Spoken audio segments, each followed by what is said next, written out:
Curt Beech, Emmy nominated production designer of Only Murders in the Building. Congratulations. This is your first nomination. How did you find out? I found out I was scouting, and I got a flurry of text messages, and that's how I found out. It was a really nice surprise. Mhm. I feel like this is the perfect show to get your first nomination for, because the setting and the production design is such an important part of the show. Not that it's not important for other projects, but it's like a title character, it's like the building. Yeah, I mean, I would argue that it's always the most important thing about every For show, sure. Yes. of course. But yes, it is definitely the Arconia and its environs are definitely a major character in the show because it is a contained environment. It kind of makes it a bit like theater that way, which is why this show is unique and special. And it's all taking place in one very important place. Mhm. I love all of the core trio's apartments. Well, I love like the whole production design in general, but like their apartments are just so specific and they feel so lived in, and they told you so much about their personalities like right off the bat. Like Charles, it's like meticulously curated, and Oliver's is like completely over the top and theatrical. Mabel's obviously under renovation, mysterious like her. So how did you go about designing all three of them? Well, I mean, we did think about what sort of the key words were for each of these characters and what they meant. But the gift of this show is that the writing is so good that most of what we needed was in the writing and in the character development. So that makes our job a bit easier, and then we're able to sort of extrapolate our own ideas and add to what's already there. But without the script being good, it's very hard. So we feel very lucky to have such strong writing on the show to be able to work with. We did in season one, and I know they did in season two also.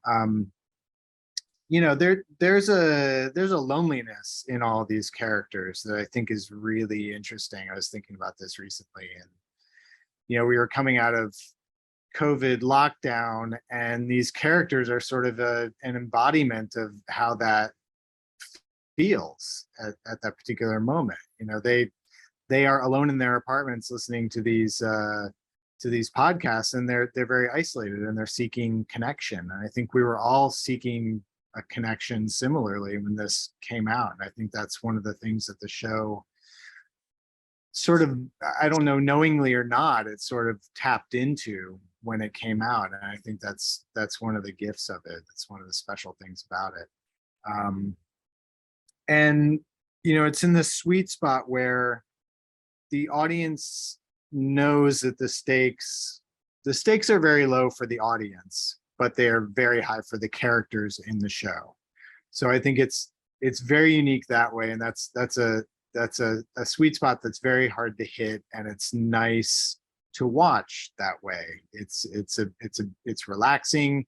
That these people are going to be okay. Well, not all of them. Some of them are going to get killed, but that our main characters are going to be all right, and that they're going to be together, and that they're going to figure this thing out, whatever it is. But there's still a relaxation, because it is funny.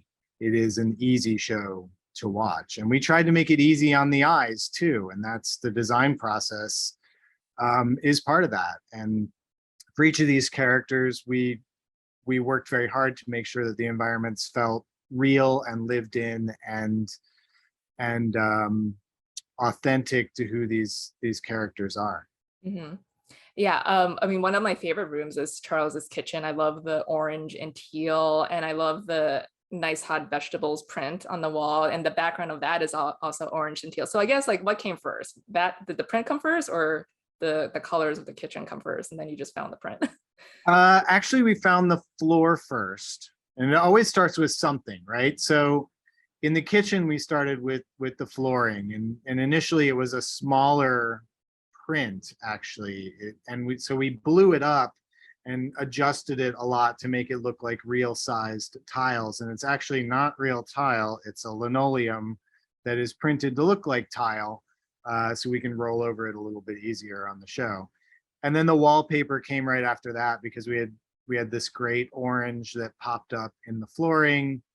And then the green cabinetry was also one of the first things that we picked out. But all of that was made possible by one swatch of Paul Smith fabric that was on the sofa. It's this stripe that's on the sofa in his living room. And this, Paul Smith is sort of the master of playful sophistication, and those were the words that we used for his place. If Charles's furniture and his wallpaper and the flooring, if it wasn't playful and sophisticated, it had to go. And similarly in Oliver's, the word was theatrical. You said it yourself. There's a theatricality that's in his place, and if it wasn't theatrical, it had to leave his apartment also. And then in Mabel, it's a bit more, it's a bit more nebulous on purpose. You're not really supposed to know who she is necessarily. It's supposed to be a bit more mysterious, and we sort of leaned into that mystery, and the fact that this is a project in progress is a visual metaphor for her life. She is also a work in progress, like the apartment. So that's how that one came Right, about. for sure. Yeah. Well, you mentioned the wallpaper, and when I told my friend I was talking to you, she was like, "You got to ask about the wallpaper."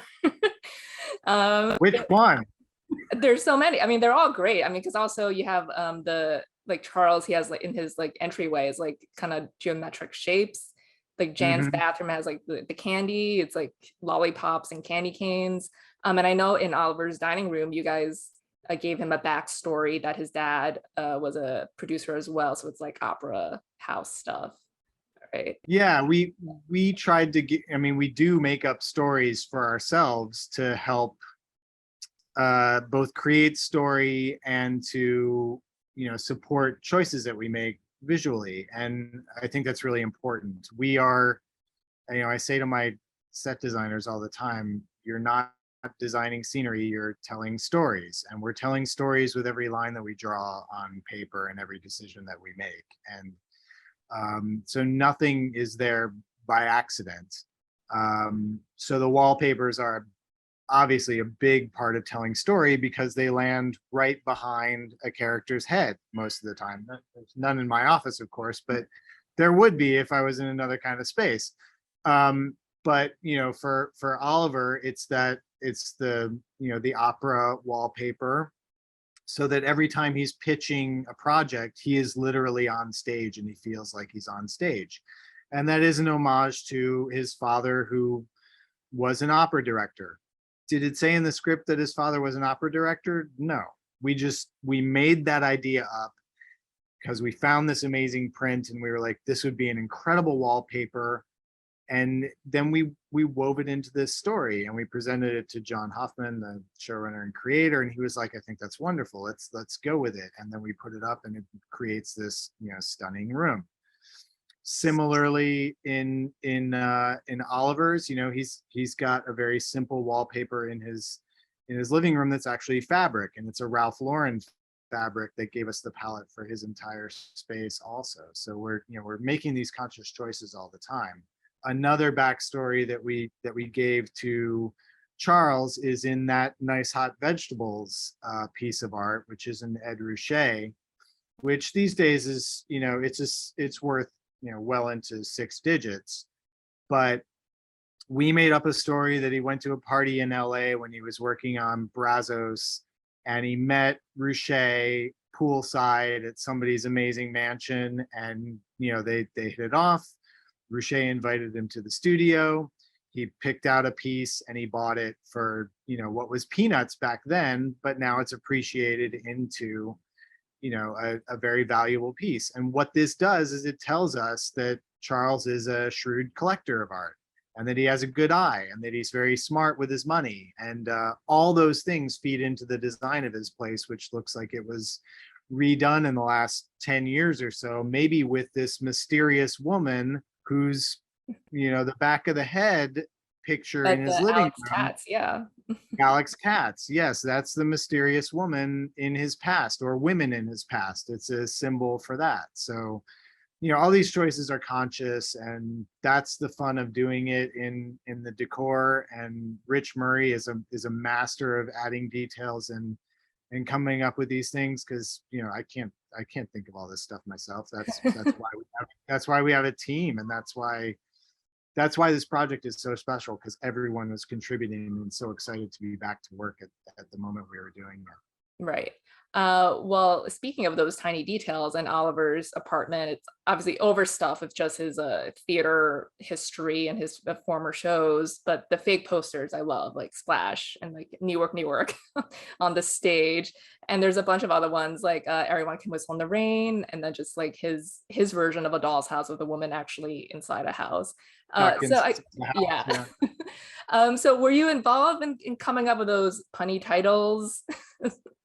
Yeah, look, I got involved at the beginning, and then Rich and John just like took it to a level that I could not handle. You can keep up. I couldn't keep up at all. They just ran with it. And the list is, you know, it's 2 single spaced pages long of ones that we came up with. And then it got whittled down and whittled down, and the best of those, you know, became what's on his walls. But it was a lot of fun. I know they had a great time coming up with all those names, and I just started to roll my eyes because I could not. Do you have Rich would a come favorite title? in. I love Newark, Newark, because It's it's, great. you know, actually Rich, I wish he was here, has actually composed, he has songs Oh, that wow. written for Newark, Newark. Like, Season 3, we need to see the actual production oh then. yeah, for Yeah. sure. Like he's actually written the whole thing. He knows all the lyrics to all the songs.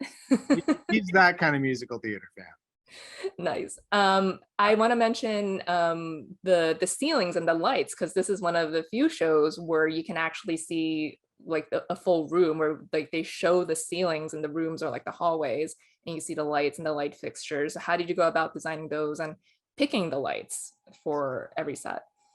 Honestly, I light all of my sets myself, and at least I start that way. And then the director of photography comes in, and we talk about what kind of lights they are, how they're going to work.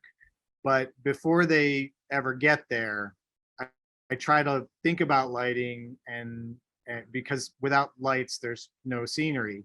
So I try to think about what the lighting is, how it's going to work. Um, and I try to light the entire thing with practical fixtures before they ever walk in, because I want to know what it's going to look like, and I want to give them as many options as possible for how they light a space. And it's always important to have nice backlight, like I've given myself here. Um, so I'm trying to supply that for the director of photography always. And so the ceiling, so I tend to put ceilings on all of my sets, and this is a conscious choice. This is something that I like to do. I like the verisimilitude of that. I think it's really important to feel the ceiling, even if you don't have it. I like to have a fixture in there, so you think that there's a ceiling up there somewhere. I think that's really important to make it feel more real. But I lowered the ceilings in some places. In the hallway, I kept lowering it so that you would get the tunnel effect, and you would get to see all of that ceiling as you're looking down the hallway. Mhm. Were there, because I love like on the show, because like the lights are not on all the time either, and like, you know, in real life, like we don't always turn on our lights, and like some scenes like it's at nighttime and it's just like dimly lit kitchen, like, you know, in Charles's kitchen. Yeah, sure. So I guess like how did you go about like testing that? Like what's like the planning of that, like picking out the right lights for, let's say, like that kitchen, like he could just adjust like the dimming in there. Yeah, everything is dimmable. Mhm. Everything that we buy is either dimmable or we make it dimmable. Um, and I pick where the lights are going to go, and I do a little bit of preliminary shopping for style, and then Rich and his team, the set decorating department, take over, and they'll purchase the actual fixtures, and then they go to electrics, and electrics, you know, deals with the wiring of them. Almost everything has to be sort of rewired in order that it can be dimmed. But Yeah, control is really important in the lights as well. So that, when you're going from day to night on stage, you want to be able to do that immediately. And it's just somebody on an iPad who, the electrician on the iPad presses a button and boom, it's night in a matter of seconds. Right. Well, yeah, like I said, there's so many details in all of the apartments and just all over Laconia, but are there any, I guess, like Easter eggs or anything you think like fans have not noticed yet in any of the sets? Do you have any like Uh, gags that you guys have like put there amongst yourselves? we put I have a list of Easter eggs. We did a whole bunch of them. There's the teacups in Oliver's apartment.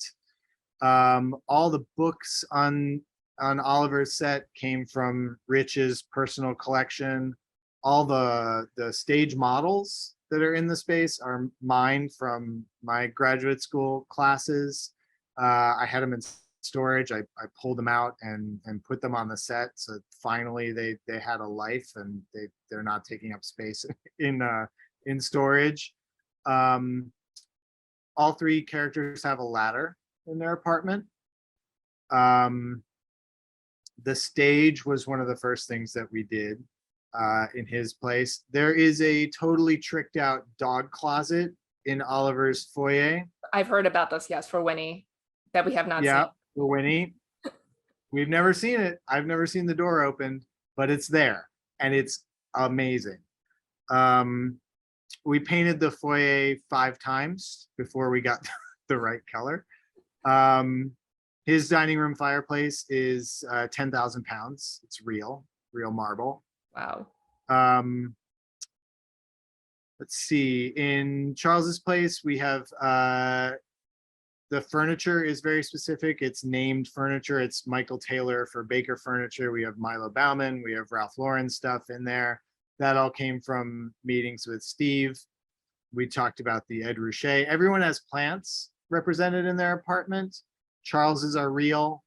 Oliver's are fake. And then we can't trust them with a live plant. no, God, no way.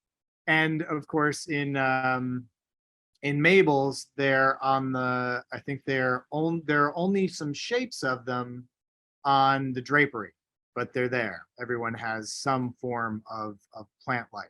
That's nice because it's like a through line connecting. Yeah, Yeah. there are only a couple opportunities for us to do like apples to apples comparisons to these with these characters visually. Over the desk in Charles's kitchen are 4 album covers designed by Joseph Albers in the 1960s. Yeah, he's another very famous artist who did Homage to the Square, which is those squares within squares, color block squares. And those are from a series called Persuasive Percussion. And it's sort of, it's a musical. It's a nod to musicality and Steve's musicality and Charles's musicality.